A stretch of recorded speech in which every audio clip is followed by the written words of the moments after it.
नमस्कार, good afternoon साथियों। क्या हाल चाल? सब बढ़िया? तो मुझे उम्मीद है कि मेरी आवाज़ आप लोगों को आ रही होगी और मैं आपको दिखाई भी दे रहा हूँगा। मेरे साथ सूरज कुमार गुप्ता, नजीम सैफी और सर का दुश्मन है ये, बहुत बड़ा दुष्ट है ये लड़का। गुड मॉर्निंग है बेटा, तुझे तुझे भी पूरा आशीर्वाद। यहाँ टीचर हैं, कोई दुश्मन नहीं होता हमारा।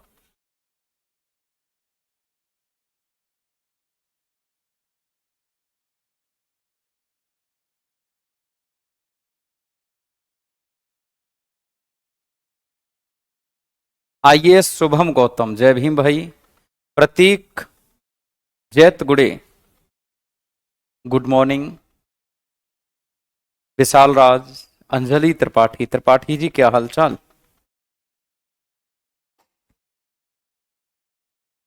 और मेरे साथ जल्दी जल्दी से जुड़ चुके हैं विशाल बाबू भी हैं, विशाल राज भी हैं, राज और बाबू दोनों भी हैं। एक लड़का है विशाल राज, एक का नाम है विशाल बाबू, और एक का नाम है राजा बाबू, और एक का नाम है बाबू राज। बताओ, एक ही नाम से कितने नाम बन गए? विकास कुमार भी है हमारे साथ, पवन माहौर भी हैं, अमन भी है, मौसम आर्या भी है, प्रतीक मेरी हॉल टिकट नहीं आया। गुरुजी बेटा बोल, बेटे क्या कह रहा है? गुरुजी गुरुजी क्यों कर रहा है? बता, इतना क्यों पीछे पड़ा रहता है गुरुजी?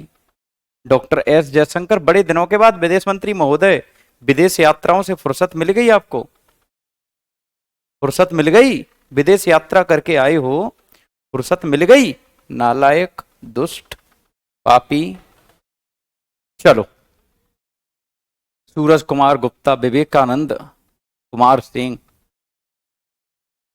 ठीक है। तो बेटा याद रखना है क्या, कि देखो, वैदिक जो काल है, इसका संपूर्ण काल का जो टाइम पीरियड है, वैदिक जो पीरियड है, जो वैदिक काल है आपका, ये वैदिक काल का जो टाइम पीरियड है, ये माना जाता है 1500 से 1500 बीसी से 600 ईस्वी के बीच। और we divide it into two parts. We divide it into two parts, number one, number two. First ऋग्वैदिक काल एंड सेकंड उत्तर वैदिक काल।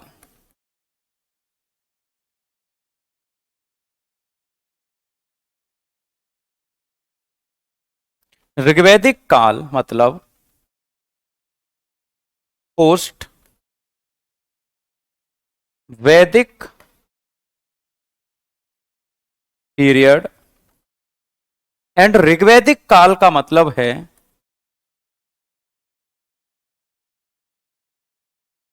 ऋग्वैदिक काल, ऋग्वैदिक period. The source of knowledge, the source of information in ऋग्वैदिक पीरियड। बेटा सवेरे वाली क्लास देख लेना जयशंकर, समझ में आ जाएगा। Thank you so much Nakul बेटा, नकुल बहुत बहुत सारा शुक्रिया। ठीक है, छोटे लाल जी, छोटे लाल जी बहुत बहुत स्वागत बेटा, बहुत सारा आशीर्वाद। गुड मॉर्निंग बेटा। नमन अवस्थी, बहुत सारा आशीर्वाद बच्चे। राजा वर्मा कह रही कितने नंबर लाने होंगे?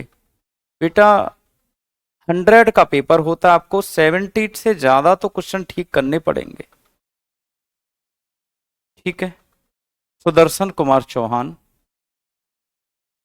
ठीक है। तो ऋग्वैदिक काल में, ऋग्वेद हमारे पास एक जानकारी का स्रोत है। क्या है भैया? ऋग्वेद हमारे पास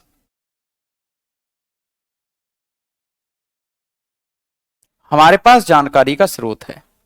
कौन सा? ऋग्वेद हमारे पास जानकारी का स्रोत है। यह सबसे प्राचीन वेद है।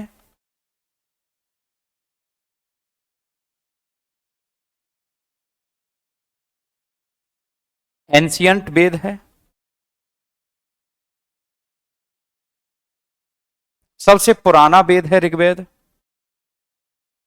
ये सबसे पुराना वेद है। इसको जो पढ़ने वाला पुरोहित होता है, इसको पढ़ने वाले को होत्रेया होता कहते हैं। क्या कहते हैं बेटा? होत्रेया होता कहते हैं। The one who read it was called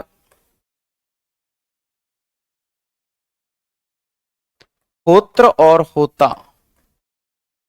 होत्र और होता मतलब जो ऋग्वेद पढ़ने वाला था उसको होत्र या होता कहते हैं। ठीक है,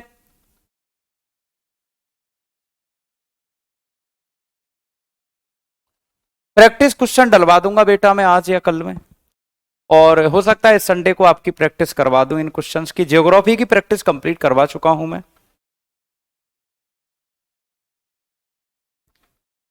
उल्टा चलता है इसमें, उल्टा चलता है, उल्टा चलता है।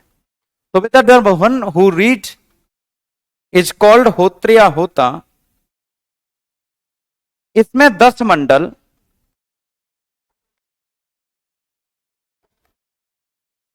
इसमें 10 मंडल,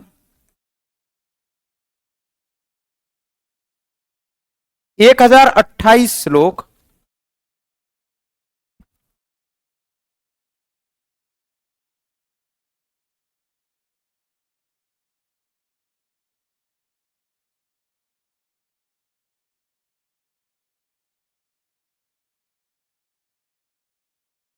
1028 श्लोक और 10,600 से अधिक मंत्र हैं।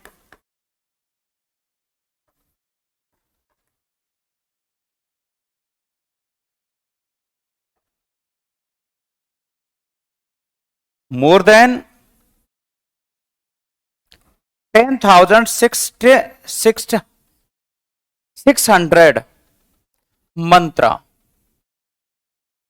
इसमें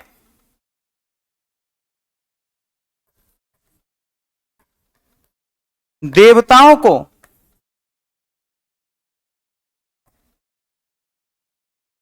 स्तुतियां हैं। क्या है बेटा? इसमें देवताओं की स्तुतियां हैं। बेटा इसमें ईयर उल्टा चलता है, जब बीसी लग जाता है ना तो ईयर उल्टा चलता है। 1500 से पहले जीरो आएगा, फिर जीरो के बाद 600 ईस्वी तक चलेगा, वो उल्टा चलता है। ये 1500 से 1000 बीसी तक है केवल, और ये आपका 1000 बीसी से 600 ईस्वी तक है ना। इसमें देवताओं की स्थितियां हैं, स्तुति of gods and goddess also. इसमें किसकी स्तुति है? देवताओं की स्तुतियां हैं। 10,600 से अधिक है। एक बार बच्चों थम्स अप कर दो कि यहां तक आप लोगों के समझ में आया है या फिर नहीं आया, और आपने लिख लिया है या फिर नहीं लिखा।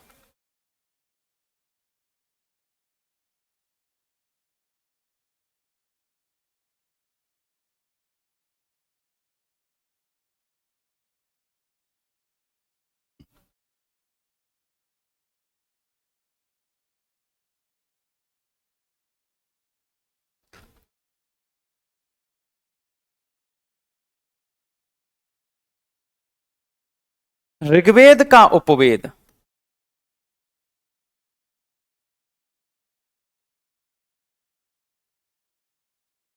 ऋग्वेद का उपवेद आयुर्वेद है।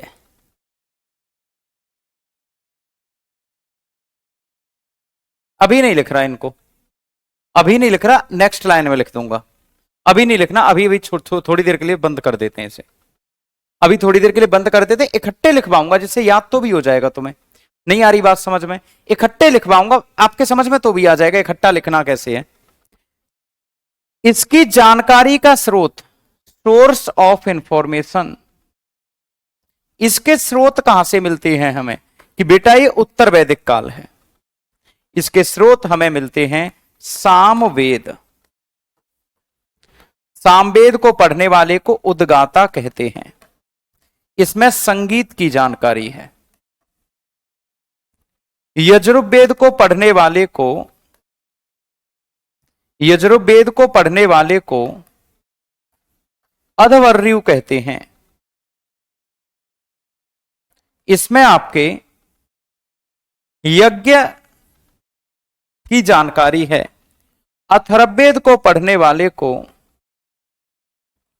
ब्रह्मा कहते हैं। और इसमें आपके जादू टोना की जानकारी है। इसमें किसकी जानकारी है मेरे बच्चों, जादू टोना की जानकारी है।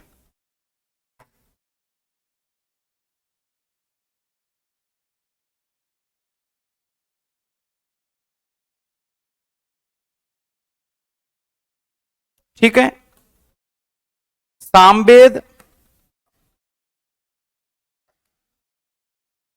उद्गाता, इसमें म्यूजिक की जानकारी है। सबसे पहले जो संगीत से संबंधित जो शब्द हैं वो किस वेद से लिए गए हैं, सामवेद से। यज्ञ, अधवर्यु,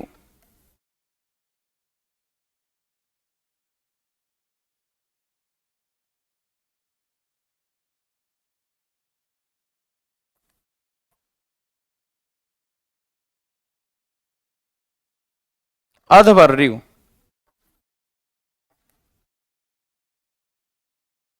यजुर्वेदा, अथर्ववेद,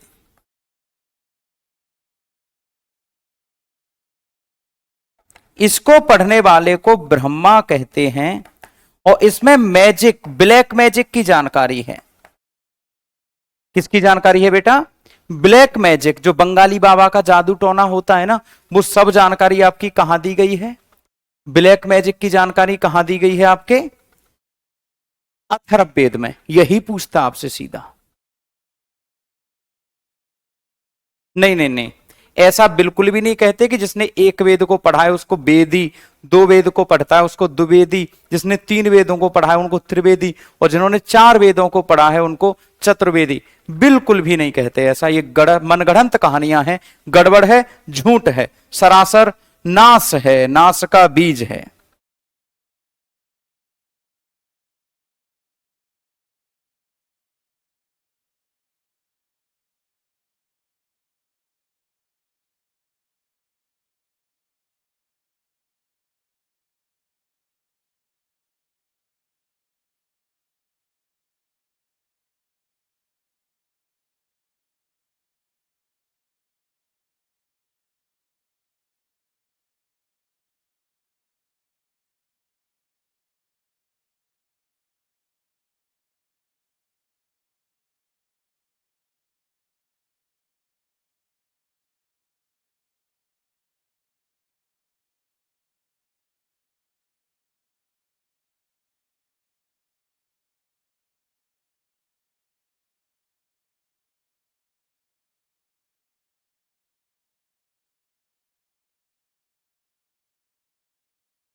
बनाते हैं ऐसा कुछ नहीं बेटा। ये गोत्र होते हैं हमारे, चतुर्वेदी, त्रिवेदी, ये गोत्र होते हैं, गोत्र, ऐसा कुछ नहीं है।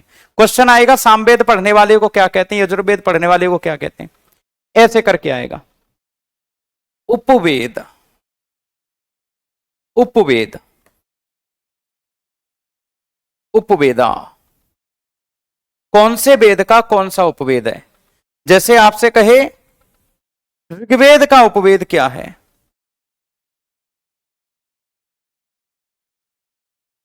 ऋग्वेद का उपवेद क्या है, तो याद रखना आयुर्वेद।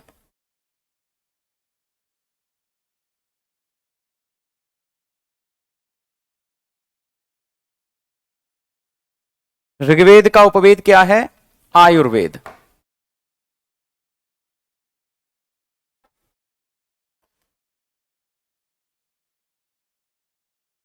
है ना। सामवेद का उपवेद क्या है?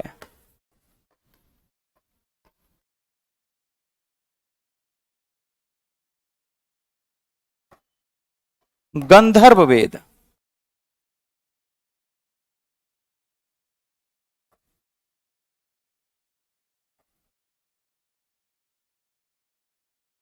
गंधर्व वेद। फिर आपसे पूछे कि यजुर्वेद का उपवेद क्या है, तो याद रखना धनुर्वेद।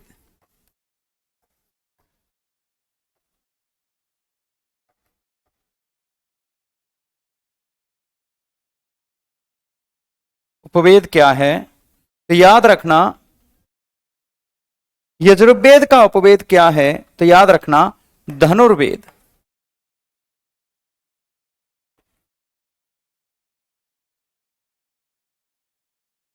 धनुर्वेद। आपसे कहे अथर्ववेद का उपवेद क्या है, तो याद रखना शिल्पवेद।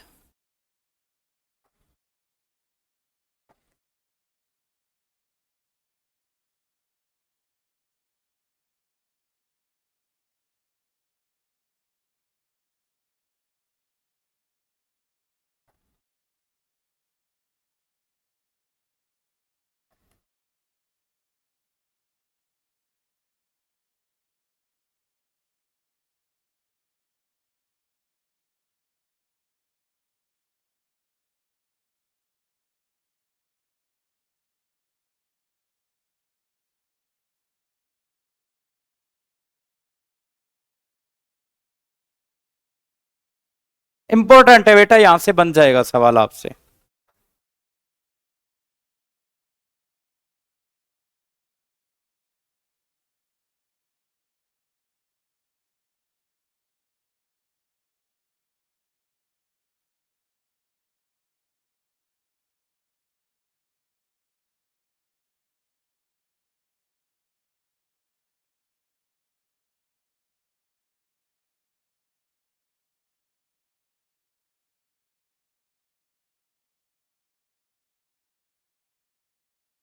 मंडल का मतलब each chapter, you can say chapter are known as मंडल। बेटा मंडल को अंग्रेजी हिंदी दोनों में मंडल ही कहते हैं। हाँ बेटा, इसका मतलब यह है कि जो ऋग्वेद जो प्रमुख जानकारी देता है ना, वो आयुर्वेद मतलब चिकित्सा के बारे में जानकारी देता है, मेडिसिन के बारे में। सामवेद जो जानकारी देता है ना, प्रेम के बारे में जानकारी देता है। मोस्टली भी no music is the symbol of love, music is the symbol of love. और यजुर्वेद में जो युद्ध वगैरह होते हैं ना, उसके बारे में जानकारी मिलती है। और जो आपका अथर्ववेद होता है, इसमें जानकारी मिलती है नई नई चीजों का किस प्रकार से बनाया जाना, इसमें शामिल है मेरे बच्चे। क्लियर है? यहां तक किसी को कोई समस्या, कोई दिक्कत, परेशानी, दुख दर्द या तकलीफ तो नहीं है? अगर है तो पूछ ले।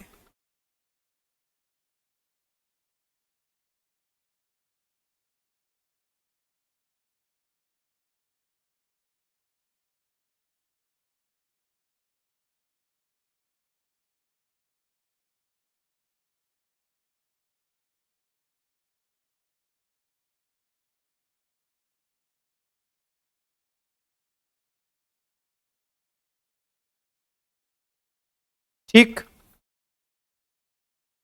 वेदों के ब्राह्मण ग्रंथ।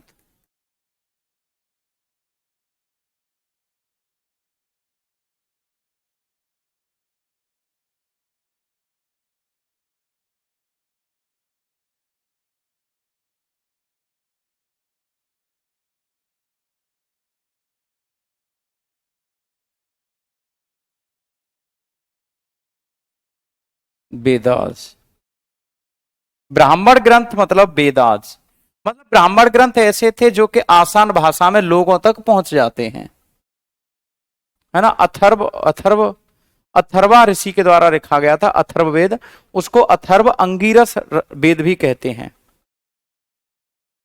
पहले सामवेद आएगा।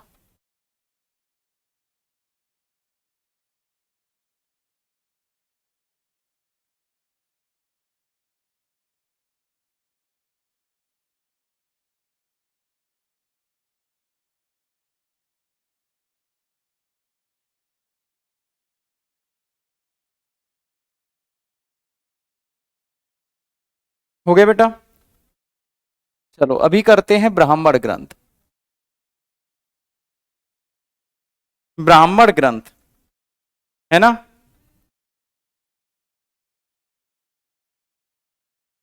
ऋग्वेद के हैं।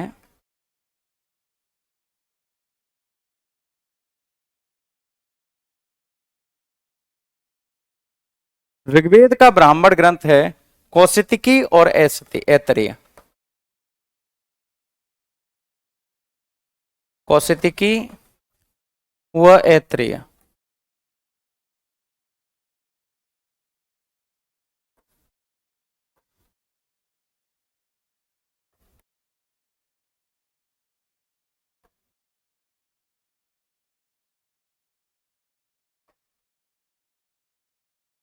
ऐतरेय। ऋग्वेद के दो ब्राह्मण ग्रंथ हैं। आपसे कही यजुर्वेद के कितने हैं? यजुर्वेद के ब्राह्मण ग्रंथ कितने हैं? तो तैतरीय और शतपथ।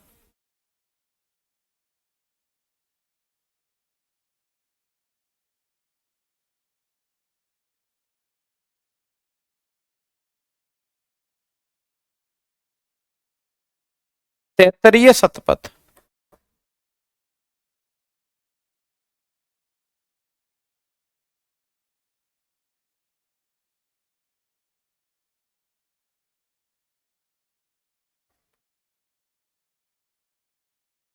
तैतरीय और शतपथ। ये अंग्रेजी इसकी पहले लग गई है, याद रखना अंग्रेजी वालों। और जो आपका सामवेद है पंचविश और जैमिनी।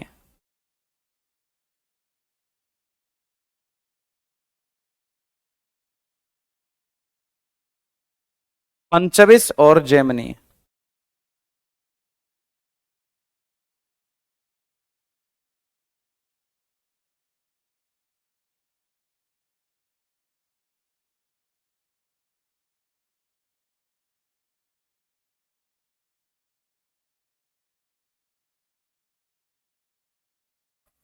पंचविश और जैमिनी। एक बचा आपका अथर्ववेद।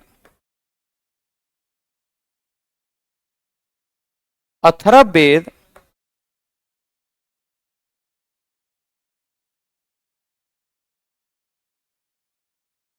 गोपथ।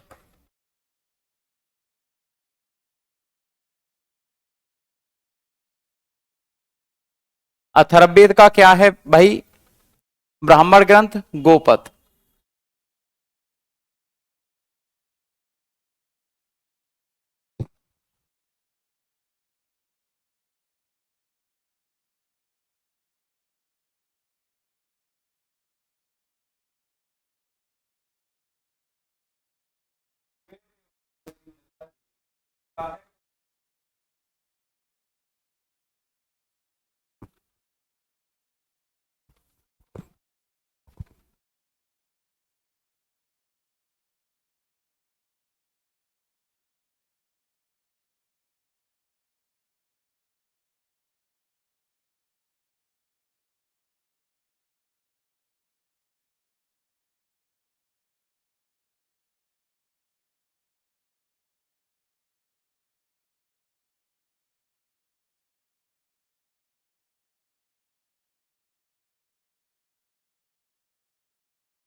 हो गया।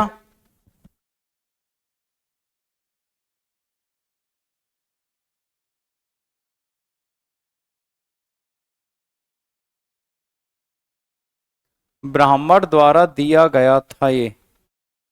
नहीं बेटा, ब्राह्मण पढ़ते थे इनको।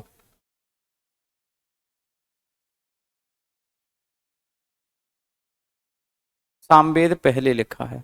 कोई बात नहीं, लिखने दो। कोई बात नहीं, लिखने दो, उससे क्या फर्क पड़ रहा है लिखने से? अगर सामवेद आगे पीछे लिखा हुआ है, लिखने दो। कहीं पर भी हो सकता है, ऐसा थोड़ी ना कि क्रम में लगाना होता है आपको।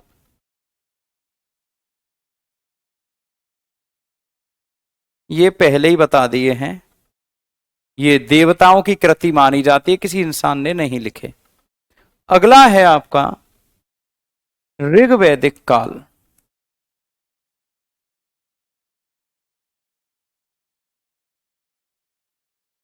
ऋग्वैदिक काल।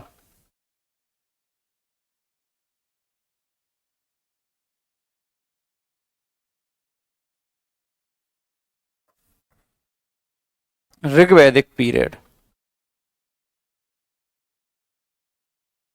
देखो बेटा, मैंने कुछ दिन पहले आपको मॉडर्न इंडिया पढ़ाई थी, और मॉडर्न इंडिया पढ़ाते हुए मैंने आपको एक बात बोली थी कि स्वामी दयानंद सरस्वती ने एक नारा दिया था, वेदों की ओर लौटो। क्या दिया था नारा? वेदों की ओर लौटो। मैंने उस समय आपको बताया था कि back to Vedas, Swami Dayanand Saraswati gave the slogan back to Vedas. तो मैंने आपको बताया था कि वेदों की ओर लौटो का मतलब क्या था। मैंने कहा था कि उस समय जाति और धर्म नहीं थे। बेटा, जब ऋग्वैदिक काल चल रहा था, ये ऋग्वैदिक काल आपका 1500 से 1000 बीसी के बीच में है। इस समय जाति व्यवस्था नहीं थी।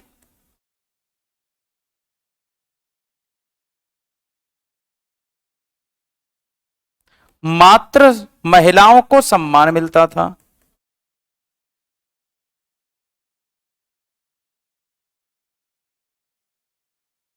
पर्दा प्रथा नहीं थी।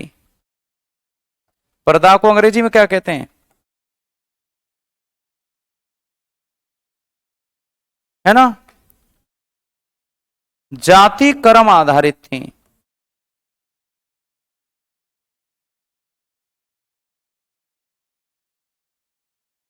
है ना? समाज ग्रामीण था। सोसाइटी यहां की कैसी थी? ग्रामीण। मैंने यहां में लिखा no caste system.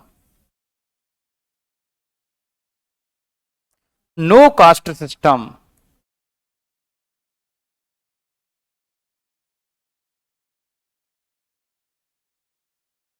Women's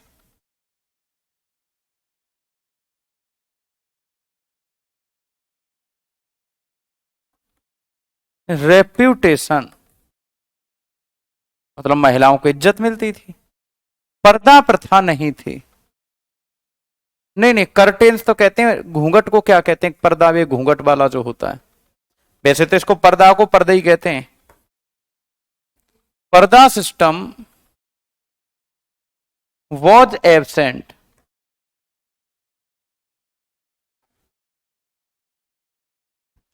cast depends on profession.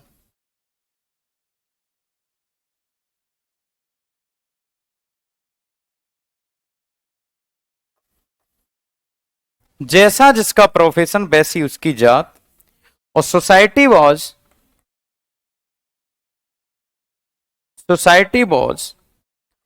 Wild rural.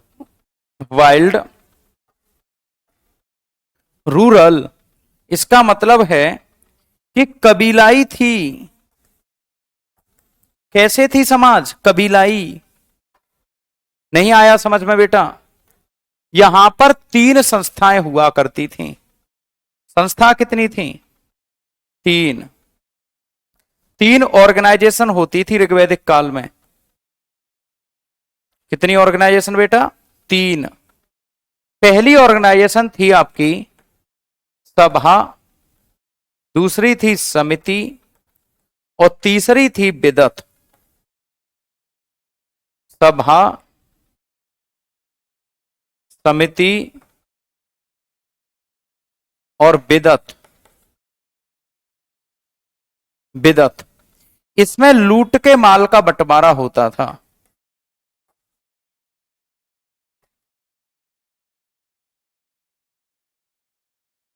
ठीक है? Division of looted material. Division of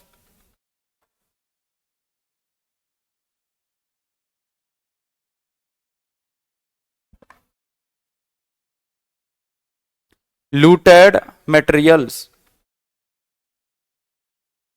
किसका बंटवारा होता था? लूट के माल का बंटवारा होता था।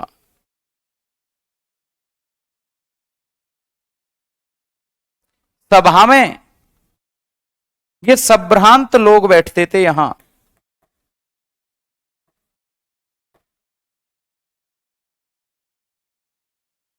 Group of gentleman's.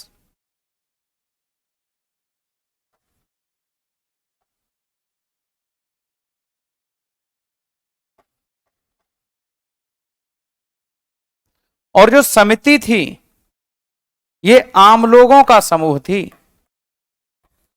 आम लोगों का समूह। House of house of general people, house of people भी कह सकते हैं इसको। बात समझना, ऋग्वैदिक काल में जैसे अभी लोकसभा राज्यसभा होती है, लाइक लोकसभा एंड राज्यसभा, राज्यसभा कैसी होती है? जो कि जेंटलमैन होती है, अपर हाउस कहलाता है। और जो समिति थी वो आम लोगों का समूह थी, तो उसमें सभी लोग जाके बैठ सकते थे। बिदत जो थी वो लूट के माल का बंटवारा होता था, जहां पर मान लो कि लड़ाइयां और युद्ध युद्ध गाय को लेकर होते थे,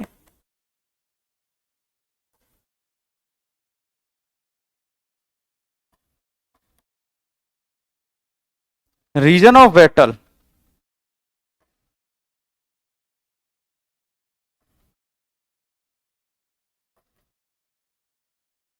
वॉज काउ। गाय सबसे इंपॉर्टेंट पशु थी, इनके पास आभूषण वगैरह इतने इंपॉर्टेंट नहीं होते थे। वैदिक लोगों के पास सबसे इंपॉर्टेंट क्या होती थी? गाय। युद्ध गाय के लिए होते थे, और गाय को इतना महत्वपूर्ण मानते थे कि गौधूम गवष्टि, अंग्रेजी हिंदी दोनों में सेम है, गौधूम और गवष्टि शब्दों का प्रयोग मिलता है। गाय को अघन्या कहते थे, अघन्या। गाय को अघन्या कहते थे।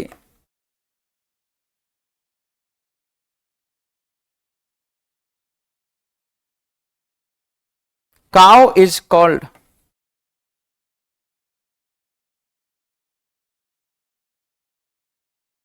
अघन्या, अर्थात न मारी जाने योग्य। अघन्या का मतलब क्या है? न मारे जाने योग्य।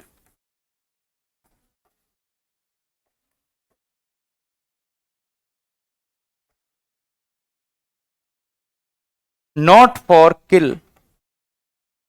ये मान लो आप, बस इतनी पवित्र मानते थे गाय को कि गाय को मारने के योग्य नहीं मारा जाता था।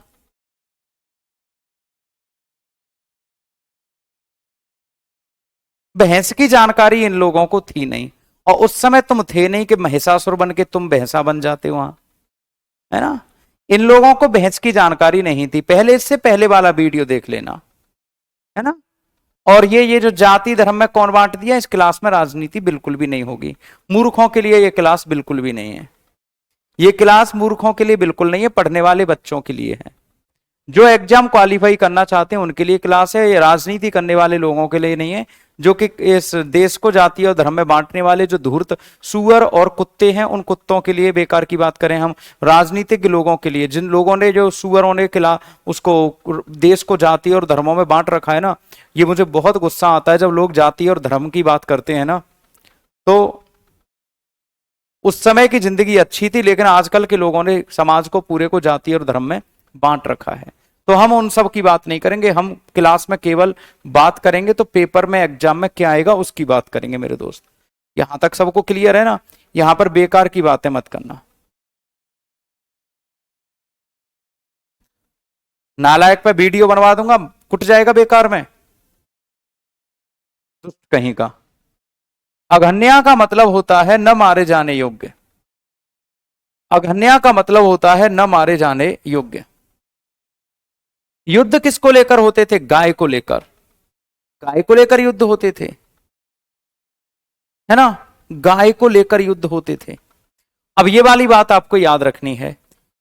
अगली लाइन में आपको याद रखना है कि ये जो तीनों सोसाइटी थी, सभा, समिति और बिदत, इसमें महिलाओं का प्रवेश अनिवार्य था। महिलाएं भाग लेती थीं।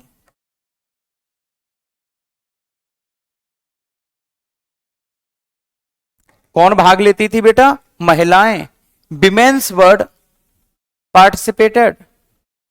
हाँ बेटा, यूपी पुलिस का फिर से वैकेंसी आने वाला है।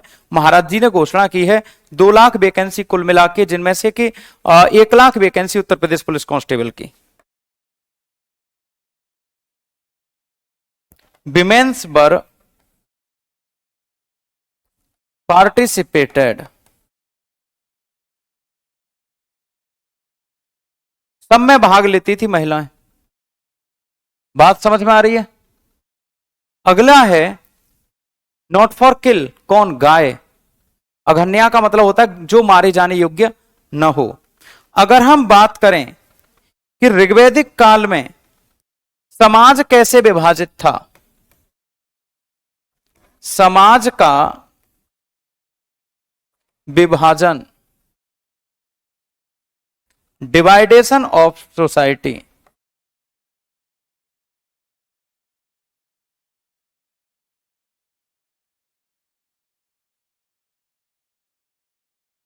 समाज का विभाजन। देखो बेटा, कुल, विश्व, कुल,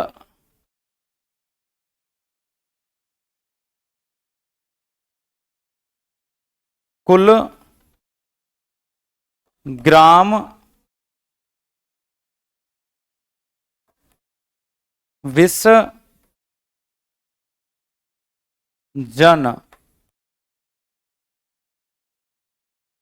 जो सबसे छोटी इकाई थी समाज की,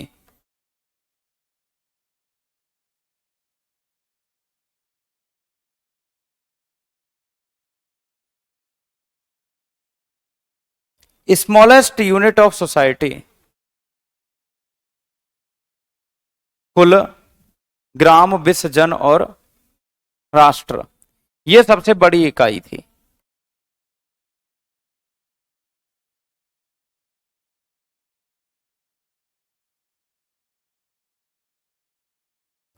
लार्जेस्ट यूनिट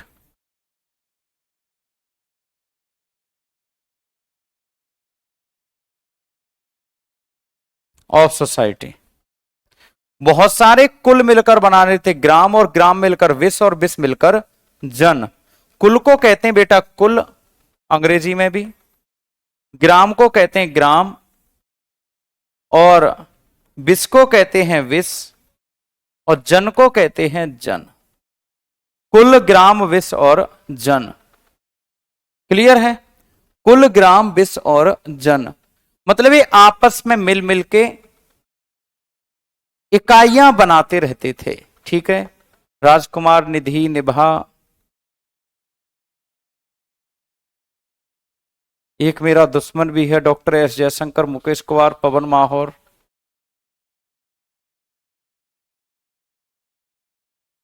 बताओ साथी।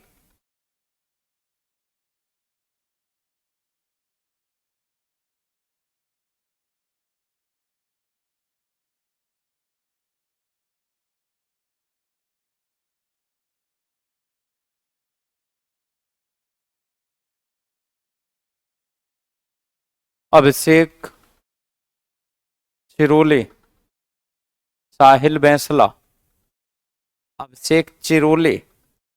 यहां तक समझ में आया या फिर नहीं आया? इस तरह से समाज बंटा हुआ था।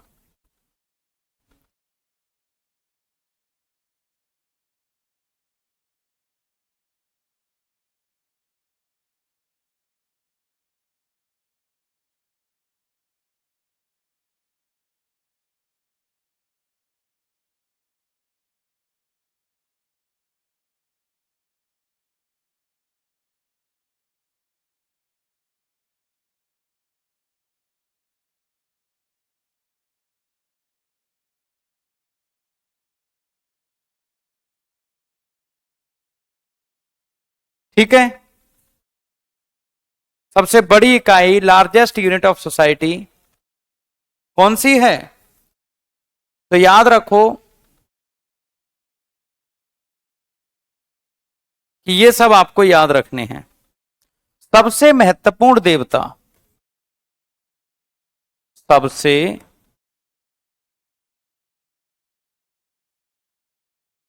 महत्वपूर्ण देवता, मोस्ट इंपोर्टेंट गॉड,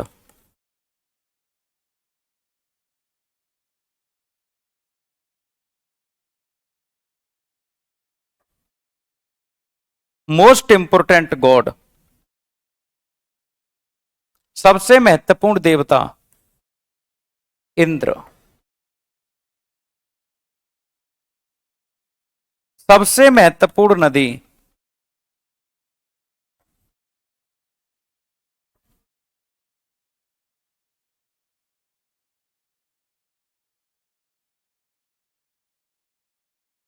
सिंधु। सबसे पवित्र नदी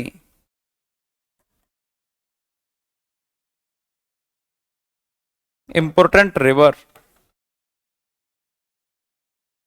इंडस।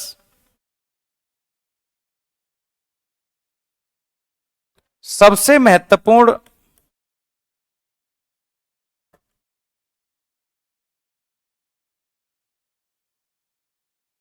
सबसे पवित्र नदी सरस्वती।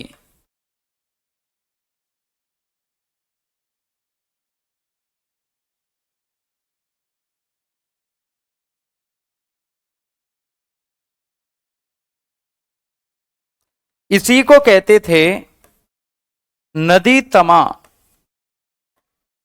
या फिर दृश्यवती।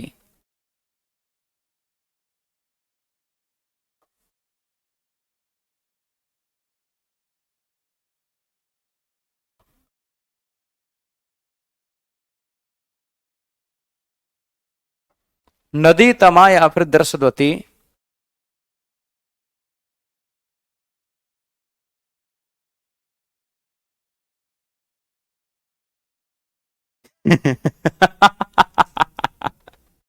मैं यहां पे डांस करके दिखा रहा हूं।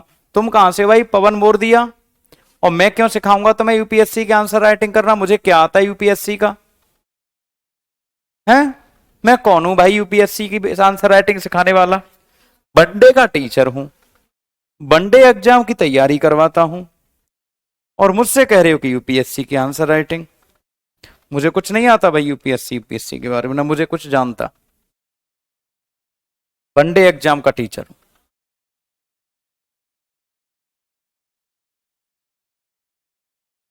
इंद्रदेव को वर्षा का देवता कहते हैं।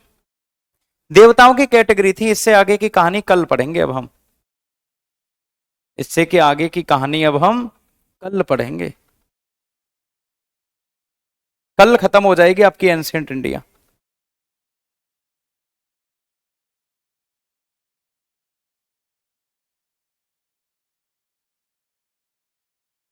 तू ये बता पहले तो, तूने मेरा वीडियो क्या रिकॉर्ड किया है?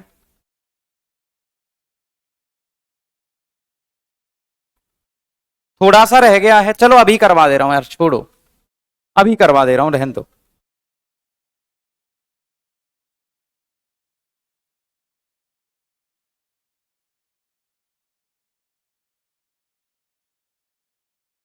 देवताओं की 3 कैटेगरी थी बेटा। ऋग्वैदिक काल तो खत्म हो गया आपका, उत्तर वैदिक काल कल ही खत्म होगा। उत्तर वैदिक काल कल ही करवाऊंगा, है ना? काय का डेमो दे दूं? अरे सर हमारा कैरियर डूब जाएगा और मैं अलवर से हूं। तो बेटा मैंने कब पढ़ाया है तुमको? तुम अलवर से हो चाहे कहीं से हो, मैंने तुम्हें कब पढ़ाया? और मैंने यूपीएससी वाले बैच में कब पढ़ाया? मैं कहाँ यूपीएससी का टीचर हूँ? मेरे तो इन छोटे छोटे से प्यारे प्यारे से बच्चों को पढ़ाता रहता हूँ। देखो ये आजकल मैं ये पढ़ाता हूँ, ये क्या कहाँ गया? ये वैदिक काल पढ़ा रहा हूँ मैं तो इन बेचारे बच्चों को, छोटी छोटी सी चीजें पढ़ा रहा हूँ। कहाँ मैं कहाँ यूपीएससी के लायक टीचर हूँ? उपवेद पढ़ाए थे, ब्राह्मण ग्रंथ पढ़ाए थे। ऋग्वैदिक काल में जाति व्यवस्था नहीं थी, महिलाओं को सम्मान मिलता था, पर्दा प्रथा नहीं थी। अब पर्दा के बिना महिलाएं घूमती रहती थी, मस्त गगन में घूमती फिरूं मैं, और बिना पर्दे के, और सभी जगह पर सभी जगह पर महिलाएं आती जाती थी, जैसे कि यहां पर भी, और ये लड़ाई झगड़ा भी होता था गैयाओं को लेकर। यहां पर ये शब्द पढ़ा रहा हूं बेटा, मैं कहां आपके लायक बच्चा हूं? छोटे छोटे से बच्चों को पढ़ा रहा हूं मैं तो, मैं कहां आप लोगों को उस बैच के लायक हूं। बीपीएससी का बैच जल्दी शुरू हो जाएगा बच्ची, बहुत जल्दी। ठीक है, तो भैया मिलते हैं अब कल सवेरे 7 बजे और दोपहर में 10 बजे। संभव हुआ तो कल शाम को भी मिल सकते हैं, वरना संडे को 2 घंटे तो मिलेंगे ही मिलेंगे। चलो मिलते हैं बेटा कल, अच्छे से रहना, अपना ख्याल रखना। थैंक यू सो मच, बहुत बहुत धन्यवाद, लव यू ऑल। शुक्रिया मुझे ज्वाइन करने के लिए, धन्यवाद।